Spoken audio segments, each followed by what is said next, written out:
Hi there, good afternoon. This is Fran again for The Wind in the Willows by Kenneth Grahame for the last one for this week. This is Chapter 5, Dolce de Moon. The sheep ran huddling together against the hurdles, blowing out thin nostrils and stamping with delicate forefeet, their heads thrown back and a light steam rising from the crowded sheep pen into the frosty air, as the two animals hastened by in high spirits with much chatter and laughter. They were returning across country after a long day's outing with Otter, hunting and exploring on the wide uplands, where certain streams tributary to their own river had their first small beginnings, and the shades of the short winter day were closing in on them, and they still had some distance to go. Plodding at random across the plough, they had heard the sheep and had made for them, and now, leading from the sheep pen, they found a beaten track that made walking a lighter business, and responded, moreover, to that small inquiring something which all animals carry inside them, saying unmistakably, "Yes, quite right, this leads home." "It looks as if we're coming to a village," said the mole, somewhat dubiously, slackening his pace, as the track that had in time become a path and then had developed into a lane now handed them over to the charge of a well-metalled road.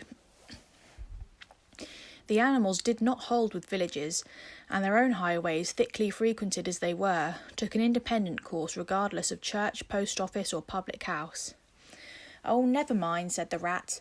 "At this season of the year they're all safe indoors by this time, sitting round the fire. Men, women and children, dogs, cats and all. We shall slip through all right, without any bother or unpleasantness, and we can have a look at them through their windows if you like and see what they're doing." The rapid nightfall of mid-December had quite beset the little village as they approached it on soft feet over a first thin fall of powdery snow. Little was visible but squares of dusky orange-red on either side of the street, where the firelight or lamplight of each cottage overflowed through the casements into the dark world without. Most of the low latticed windows were innocent of blinds, and to the lookers-in from outside, the inmates gathered around the tea-table, absorbed in handiwork or talking with laughter and gesture, had that happy grace which is the last thing the skilled actor shall capture, the natural grace which goes with perfect unconsciousness of observation.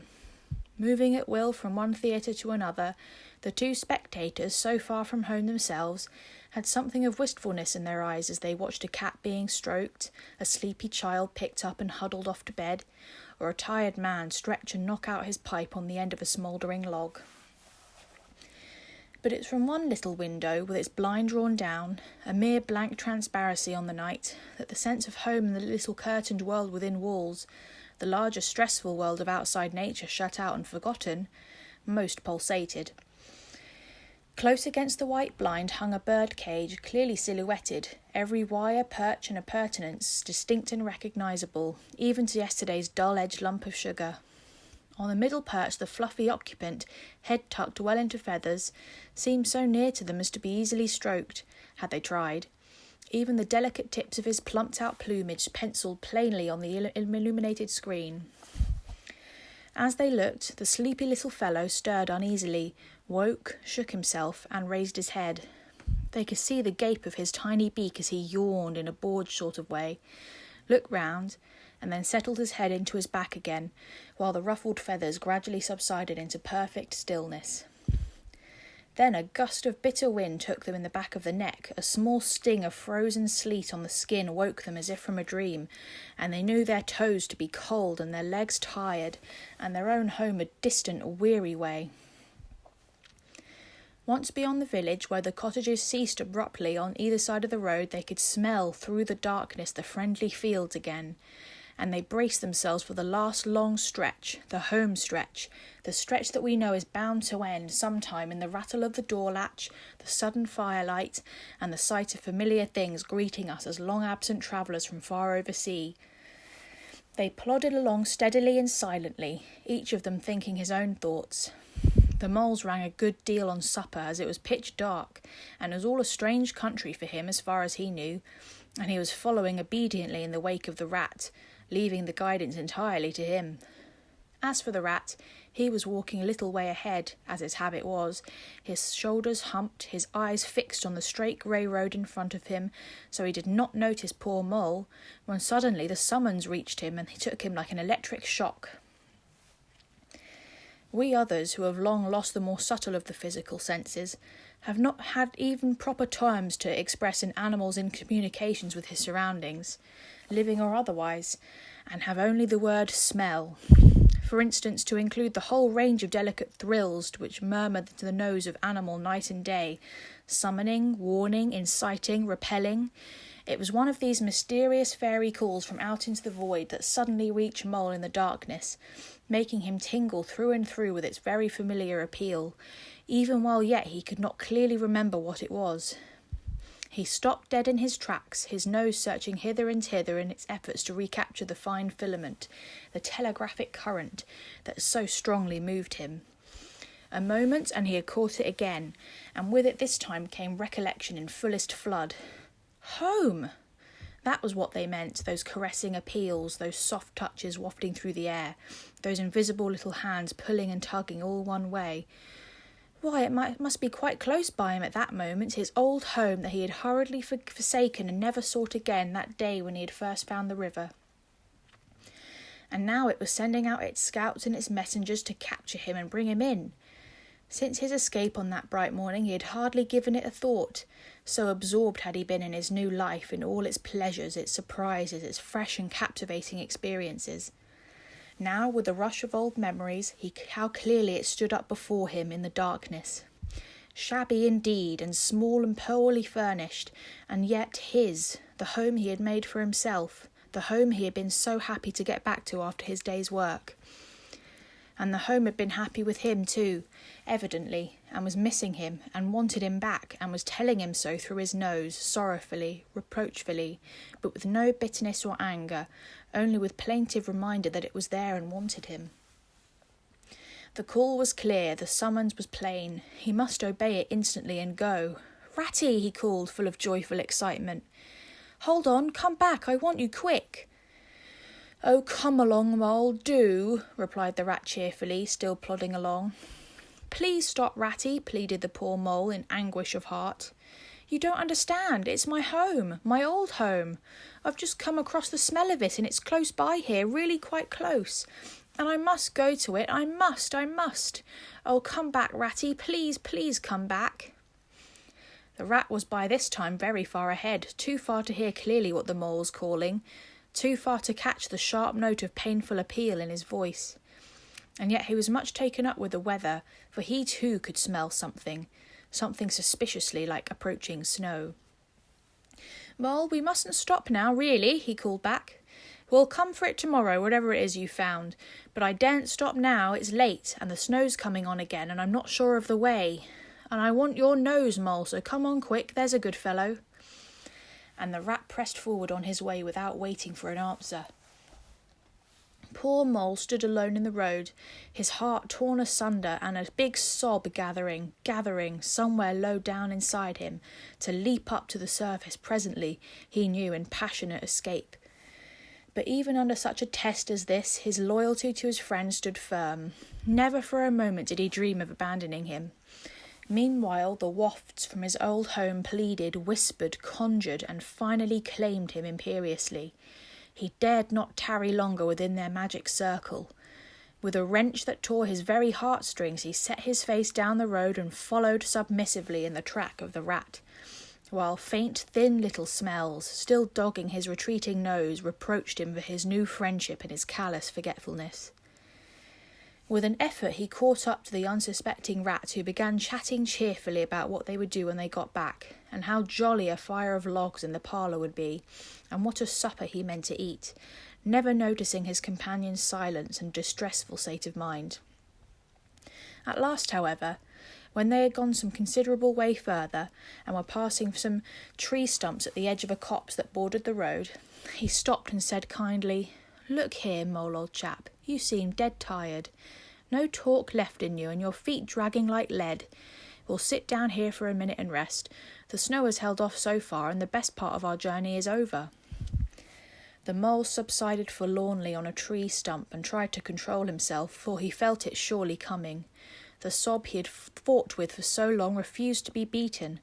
up and up it forced his way to the air, and then another and another and others thick and fast, till poor Mole at last gave up the struggle and cried freely and helplessly and openly, now that he knew it was all over and he had lost what he could hardly said to have found. The rat, astonished and dismayed at the violence of Mole's paroxysm of grief, did not dare to speak for a while. At last he said very quietly and sympathetically, "What is it, old fellow? Whatever can be the matter? Tell us your trouble and let me see what I can do." Poor Mole found it difficult to get any words out between the upheavals of his chest that followed up one another so quickly, and held back speech and choked it as it came. "I know it's a shabby, dingy little place," he sobbed forth at last brokenly, "not like your cosy quarters, or Toad's beautiful hall, or Badger's great house, but it was my own little home, and I was fond of it, and I went away and forgot all about it, and then I smelt it suddenly, on the road, when I called and you wouldn't listen, rat, and everything came back to me with a rush, and I wanted it, oh dear, and then you wouldn't turn back, ratty, and I had to leave it, though I was smelling it all the time. I thought my heart would break. We might have just gone and had one look at it, ratty, only one look, it was close by, but you wouldn't turn back, ratty, you wouldn't turn back, oh dear. Recollection brought back fresh waves of sorrow, and sobs again took full charge of him, preventing further speech. The rat stared straight in front of him, saying nothing, only patting Mole gently on the shoulder. After a time he muttered gloomily, "I see it all now. What a pig I have been. A pig, that's me. Just a pig, a plain pig." He waited till Mole's sobs became gradually less stormy and more rhythmical. He waited till at last sniffs were frequent and sobs only intermittent. Then he rose from his seat and, remarking carelessly, "Well, now he'd really be getting on, old chap," set off up the road again over the toilsome way they had come. "Whatever are you going to do, ratty?" cried the tearful Mole, looking up in alarm. "We're going to find that home of yours, old fellow," replied the rat pleasantly. "So you'd better come along, for it will take some finding, and we shall want your nose." "Oh, come back, ratty, do," cried the Mole, getting up and hurrying after him. "It's no good, I tell you. It's too late and too dark, and the place is too far off, and the snow's coming. And I never meant to let you know I was feeling that way about it. It was all an accident and a mistake. And think of Riverbank and your supper." "Hang Riverbank and supper too," said the rat heartily. "I tell you I'm going to find this place now if I stay out all night. So cheer up, old chap, and take my arm, and we'll very soon be back there again." Still snuffling, pleading and reluctant, Mole suffered himself to be dragged along the road by his imperious companion, who by a flow of cheerful talk and anecdote endeavoured to beguile his spirits back and make the weary way seem shorter. When at last it seemed to the rat they must be nearing that part of the road where the Mole had been held up, he said, "Now, no more talking. Business. Use your nose and give your mind to it." They moved on in silence for some little way, when suddenly the rat was conscious, though his arm was linked to Mole's, of a faint sort of electric thrill that was passing down that animal's body. Instantly he disengaged himself, fell back a pace, and waited, all attention. The signals were coming through. Mole stood a moment rigid, while his uplifted nose, quivering silently, felt the air. There was a short, quick run forward, a fault, a check, a try back, and then a slow, steady, confident advance. The rat, much excited, kept close to his heels as the Mole, with something of the air of a sleepwalker, crossed a dry ditch, scrambled through a hedge, and nosed his way over a field, open and trackless and bare in the faint starlight. Suddenly, without giving warning, he dived, but the rat was on the alert and promptly followed him down the tunnel to which his unerring nose had faithfully led him. It was close and airless, and the earthy smell was strong, and it seemed a long time to Rat ere the passage ended, and he could stand erect and stretch and shake himself. The Mole struck a match, and by its light the rat saw that they were standing in an open space, neatly swept and sanded underfoot, and directly facing them was Mole's little front door, with Mole End painted in Gothic lettering over the bell pull at the side. Mole reached down a lantern from the nail on the wall and lit it, and the rat, looking round him, saw that they were in a sort of forecourt. A garden seat stood on one side of the door, and on the other a roller, for the mole, who was a tidy animal when at home, could not stand having his ground kicked up by other animals into little runs that ended in hearth heaps.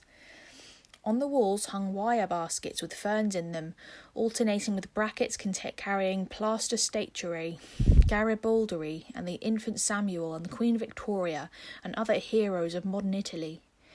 Down on one side of the forecourt ran a skittle alley with benches along it and little wooden tables marked with rings that hinted at beer mugs. In the middle was a small round pond containing goldfish and surrounded by a cockleshell border. Out the centre of the pond rose a fanciful erection clothed in more cockleshells and topped by a large silvered glass ball that reflected everything all wrong and had a very pleasing effect. Mole's face beamed at the sight of all these objects so dear to him, and he hurried Rat through the door, lit a lamp in the hall, and took one glance round his old home. He saw the dust lying thick on everything, saw the cheerless, deserted look of the long-neglected house, and its narrow, meagre dimensions, its worn and shabby contents, and collapsed again on a hall chair, his nose to his paws. "Oh, Ratty," he cried dismally, "why ever did I do it? Why did I bring you to this poor, cold little place on a night like this, when you might have been at Riverbank by this time, toasting your toes before a blazing fire, with all your own nice things about you?" The rat paid no heed to his doleful self-reproaches. He was running here and there, opening doors, inspecting rooms and cupboards, and lighting lamps and candles and sticking them up everywhere. "What a capital little house this is," he called out cheerily. "So compact, so well planned, everything here and everything in its place. We'll make a jolly night of it. The first thing we want is a good fire, I'll see to that. I always know where to find things. So this is the parlour? Splendid! Your own idea, those little sleeping bunks in the wall? Capital! Now I'll fetch the wood and the coals, and you get a duster, Mole. You'll find one in the drawer of the kitchen table, and try and smarten things up a bit. Bustle about, old chap." Encouraged by an inspiring companion, the mole roused himself and dusted and polished with energy and heartiness, while the rat, running to and fro with armfuls of fuel, soon had a cheerful blaze roaring up the chimney. He hailed the mole to come and warm himself, but Mole promptly had another flyer fit of the blues, dropping down on a couch in dark despair and burying his face in his duster. "Rat," he moaned, "how about your supper? You poor, cold, hungry, weary animal. I've nothing to give you, nothing, not a crumb." "What a fellow you are for giving in," said the rat reproachfully. "Why, only just now I saw a sardine opener on the kitchen dresser quite distinctly, and everybody knows that means there are sardines about somewhere in the neighbourhood. Rouse yourself, pull yourself together, and come with me and forage." They went and foraged accordingly, hunting through every cupboard and turning out every drawer. The result was not so very depressing after all, though of course it might have been better. A tin of sardines, a box of Captain's biscuits nearly full, and a German sausage encased in silver paper. "That's a banquet for you," observed the rat, as he arranged the table. "I know some animals who would give their ears to be sitting down to supper with us tonight." "No bread," groaned the mole dolorously. "No butter, no pâté de foie gras, no champagne," continued the rat, grinning.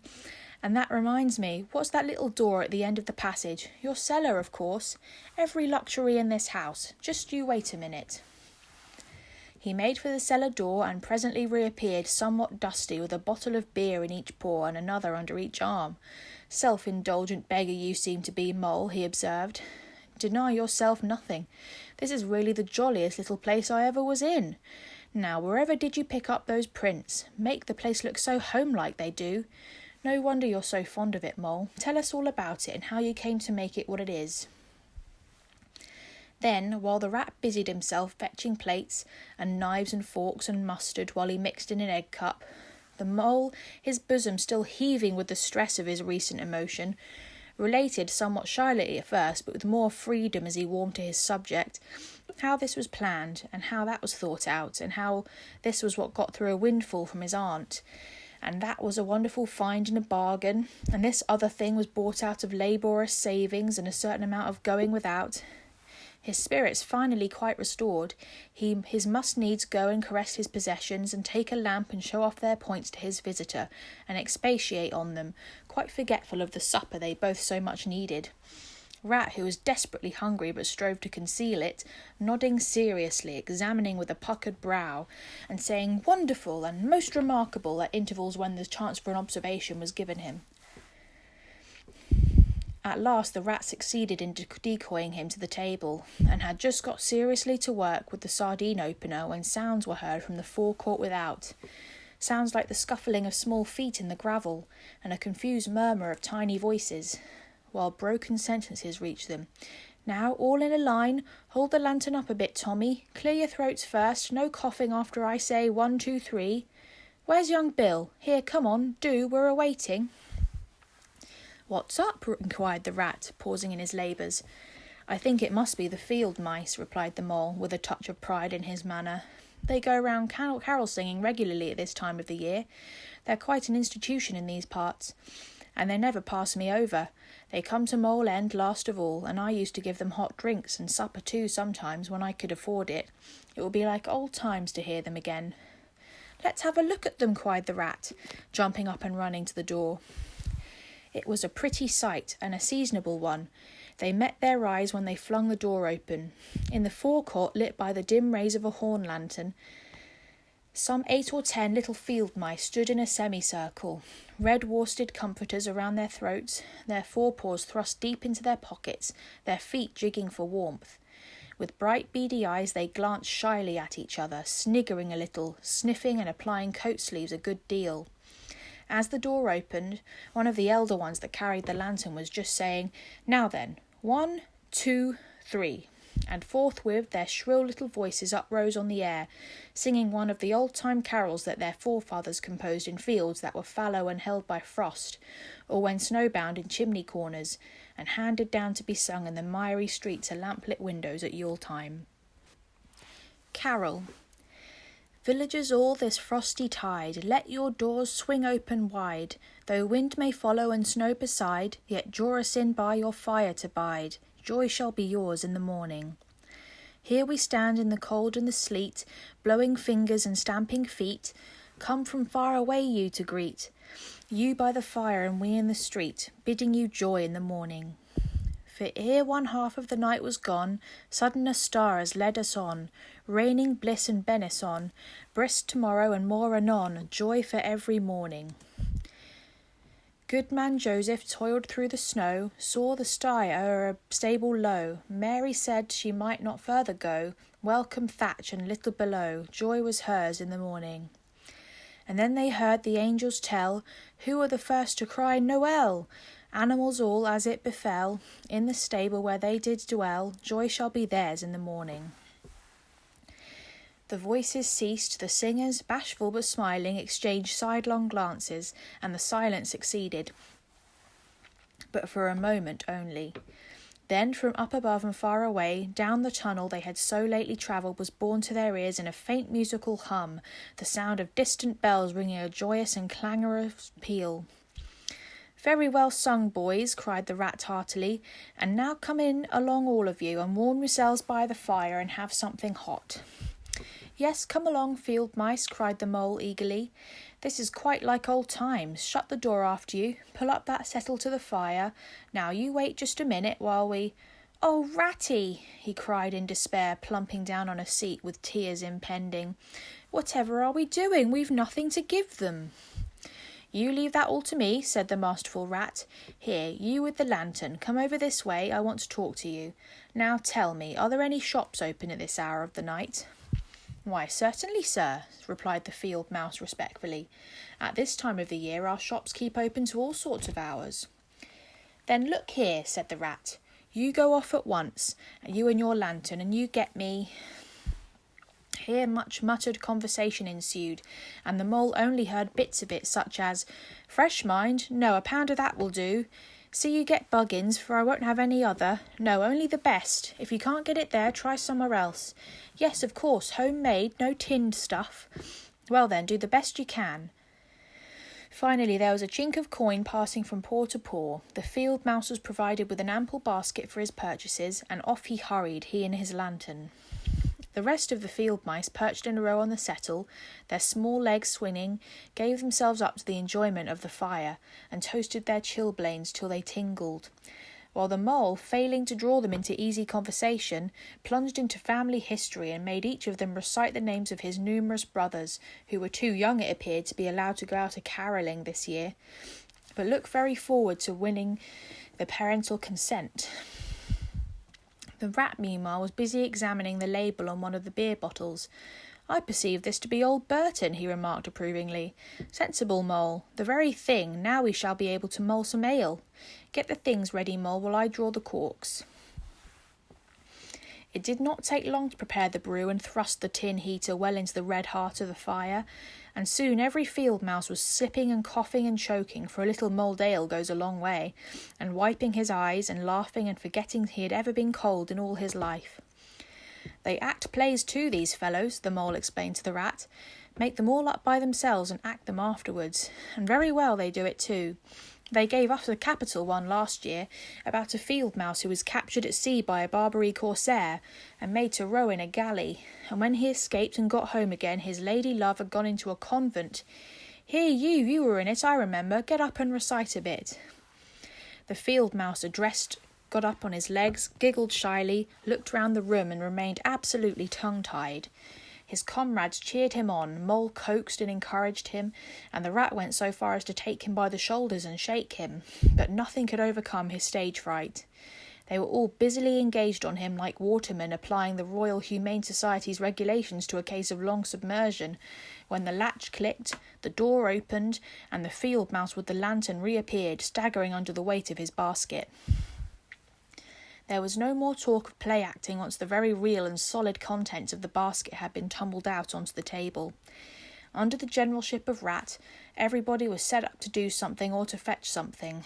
In very few minutes supper was ready, and Mole, as he took the head of the table in a sort of dream, saw a lately barren board set thick with savoury comforts, saw his little friends' faces brighten and beam as they fell to without delay, and then let himself loose, for he was famished indeed, on the provender so magically provided, thinking what a happy homecoming this had turned out after all.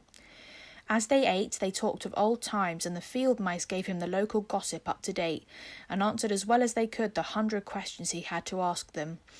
The rat said little or nothing, only taking care that each guest had what he wanted, and plenty of it, and that Mole had no trouble or anxiety about anything. They clattered off at last, very grateful and showering wishes of the season, with their jacket pockets stuffed with remembrances for the small brothers and sisters at home. When the door had closed on the last of them, and the chink of the lanterns had died away, Mole and Rat kicked the fire up, drew their chairs in, brewed themselves a last nightcap of mulled ale, and discussed the events of the long day. At last the rat, with a tremendous yawn, said, "Mole, old chap, I'm ready to drop. Sleepy is simply not the word. That your own bunk over on that side? Very well then, I'll take this. What a ripping little house this is, everything so handy." He clambered into his bunk and rolled himself well up in the blankets, and slumber gathered him forthwith, as a swathe of barley is folded into the arms of the reaping machine. The weary Mole also was glad to turn in without delay, and soon had his head on his pillow in great joy and contentment. But ere he closed his eyes, he let them wander round his old room, mellow in the glow of the firelight that played, or rested on familiar and friendly things which had long been unconsciously a part of him, and now smilingly received him back without rancour. He was now in just the frame of mind that the tactful rat had quietly worked to bring about in him. He saw clearly how plain and simple, how narrow even it all was, but clearly too how much it all meant to him, and the special value of some such anchorage in one's existence. He did not at all want to abandon the new life and its splendid spaces, to turn his back on sun and air and all they offered him, and creep home and stay there. The upper world was all too strong. It called to him still, even down there, and he knew he must return to the larger stage. But it was good to think he had this to come back to, this place which was all his own, these things that were so glad to see him again, and could always be counted upon for the same simple welcome. that was a bit of a long one today, but thank you for listening, and we will be back on Monday with more chapters of Wind in the Willows, and we hope you enjoyed listening. Thank you. Bye.